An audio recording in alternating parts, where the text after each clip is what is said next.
What's up, everyone? How y'all doing today? Hope everybody's doing fantastic. It's sometime in September 2018, and I thought I would, well, I guess it's September 12th. Yesterday was September 11th, so I guess that's the only point that stands out.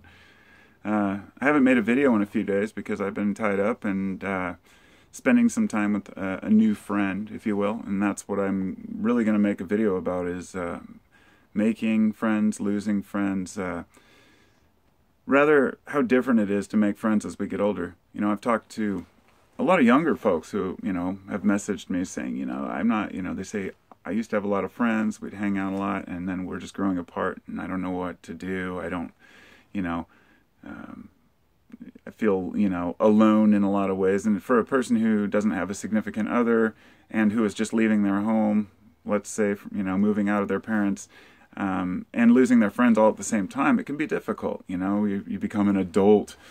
It's total bullshit, but it is what it is. We pick and choose what we want to do. We can either become established citizens and build our build our portfolio, diversify our portfolio, and make a lot of money, buy a nice house, settle down, have kids and all that. And then some people decide to take a totally different route, move to another country, build a cabin in the woods, or travel, like a friend I met the other day. And that's, I'm pretty guarded about making new friends. I'm pretty cautious.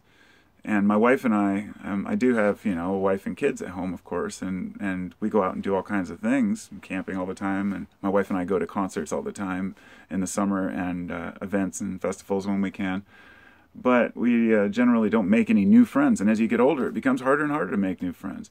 So anyhow, I had this, when we went to fish last month, usually we meet somebody in our camp, and we had the school bus there, so we were there with like four of us, I think, five of us, and we're just hanging out, and a couple various people rolled through camp and chatted with us and left, but one particular guy, hung out with us for the weekend, and Levi, my buddy, goes by Space, but he's, we ended up exchanging information, something I rarely do, and just the other day he'd come from Montana, he was staying out in Washington, then he came down and he was traveling south, and I said he could stay over here. So he came by. We ended up spending a few days hanging out, and it's really nice to get to know somebody new on that level because it's very difficult to do. I mean, you might have old friends that you stay with, or people that come, now and again to visit. But as for just hanging and spending time with somebody new, it can be a great thing.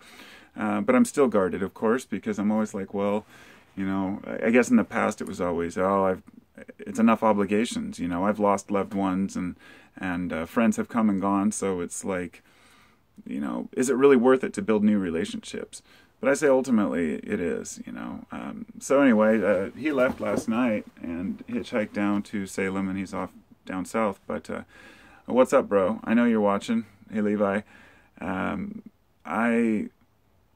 It got me to thinking about how in the past, I've met so many people and friends have come and gone, but how important it is to build new relationships, not for the sake of just having friends, but for the sake of having new ideas, sharing new information with one another, getting to know different opinions in the world, hands-on, if you will, and face-to-face. But I guess what got me I was thinking more about what are the similarities that bring people together. Now, for example, he's a traveler, and I'm not, although I could be in a different reality, and I might be in the future. But we have different lifestyles, but we came from the same background, listening to the Grateful Dead, going to festivals, concerts, it's where we met. So it's like, it got me thinking about all the different friends, all my friends through my life, and how we've had various things that brought us together. For some friends, it might just be that you both smoked pot when you were younger. For other friends, as you get older, it might be your drinking buddies. And then say a person quits drinking, and then they find out their drinking buddies weren't their buddies at all, but just, people enabling each other. And then there's friends that are obligatory, or kind of like relationships, like husbands and wives who constantly bicker and fight but stay together because, well, it's too complicated to, you know, abandon the relationship. And I use that example because it's the perfect example of how bad things can get and how toxic a relationship can get between people, is when you are directly married to one another and raising kids together in the same household, but you hate each other. And that must be a miserable thing. But, you know, I think real friends, we should be grateful. It's like that old, I don't know who said it, but, you know, I guess many people have probably said it, you know, that if you're, you know, if you have one friend in your 40s, or maybe it's one friend when you're dying, you know, you've done well. One good friend. And so while we're on that note, you know, I've heard people say, well, a friend is someone you should be able to call on for anything, because I kind of thought about that before I made this video, and instantly I was like, no, that's complete bullshit. A friend isn't somebody you can call on for anything. A friend isn't somebody you can just call up and be like, oh, I'm desperate, I need your help, and expect them to just throw everything and just run to your aid. But if the situation warrants and the person is able to help, they're, you know, likely to. I guess it comes down to the individual situations that we all have, but, you know, I guess my only advice to anyone out there who cares for it, you know, when regarding to making friends, is if you're suspect. You know, I've had some friends in the past that were, you know, we had similar interests, but I just didn't like their values, or, you know, they were thieves, and I found out, and I was like, well, you know, a thief is a thief kind of attitude. But be cautious about inviting people into your life that might wrong you, and we shouldn't have to tolerate and put up with that kind of crap from people. But it doesn't mean you can't forgive. And one of the most crucial things is to forgive, because I've been wronged by friends in my life, and I've always forgiven them, because ultimately it's in here.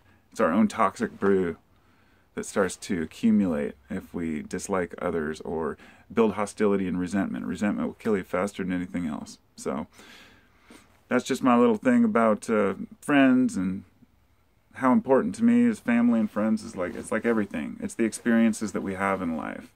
But you become limited on time as you get older, because you have so many obligations and other things to do. So my camera's out of time, and that's good, because then I'll end this a little shorter. And I hope you all have a fantastic day.